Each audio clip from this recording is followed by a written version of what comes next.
All right, Money Vikings, welcome back to the show. Let's go on a walk and let's talk Bitcoin. Bitcoin is on its way back up, as many of you probably know and can see.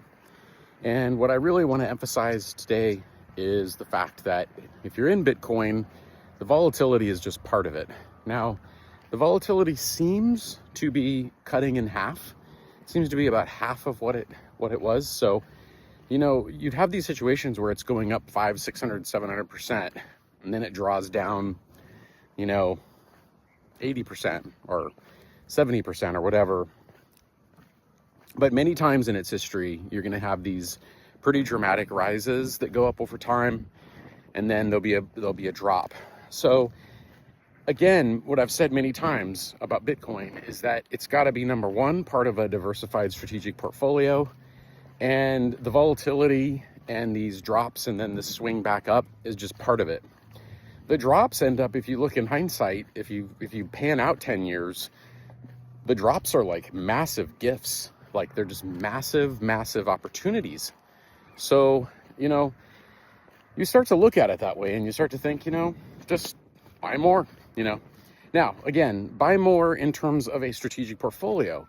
If you want I talk about it on this channel a lot of times, I also invest in the Schwab Dividend Appreciation Fund or the Vanguard Dividend Appreciation Fund, SCHD, I think, and then VDADX or the VIG or whatever it might be. So those are the tickers. But those are the ones where you're going to pan out and you're going to get that sort of very incremental, steady, down a little bit, up, up, up, down a little bit, up, up, up.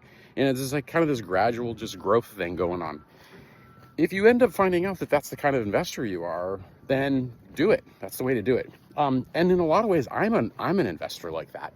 That's probably the majority of what I'm doing. But at the same time, you have to realize the national debt is totally out of control, and I just do not see any way that we are going to pull out of this. There just seems to be no real political will. There seems to be no real chance of solving that problem. I'm an eternal optimist, so I want to believe that there's going to be a chance to solve that problem or to gradually work our way out of it over many decades at this point. But it's going to take some tax increases. That's why you definitely want to probably be doing the Roth IRA. It's going to take some diminishing of entitlement benefits such as Social Security and Medicare, and those are very hard to tinker with, as we know. And you almost get a kind of like collapse of society because so many people rely on these programs just to survive. So it's going to be hard. That's what always takes me back to Bitcoin. Bitcoin is, I think, that opportunity to individually, on an individual level, to deal with that and weather that storm. Now, there's also an opportunity on a national level if we had sort of some kind of strategic Bitcoin reserve, which I believe we have now. There's something like that.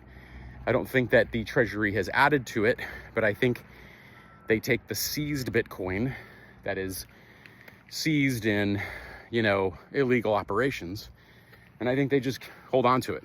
So that might be a good thing in the long run as well. Who knows? But lots of drama typically is in the crypto space. We've got the JP Morgan Chase drama. They seem to be debanking Bitcoin companies. That's kind of interesting. I don't know. We're going to see how that plays out as time goes on. But again, we're going back up, and I would just say if it's an allocation that we are all comfortable with, something that we're going to be able to sleep at night. So even if it, all crashes down 50%, you're going to be able to weather that, hold on, and ideally buy more. So, all right, there's some thoughts, guys. Bitcoin. Let me know what you think in the comments. Appreciate it. Take care.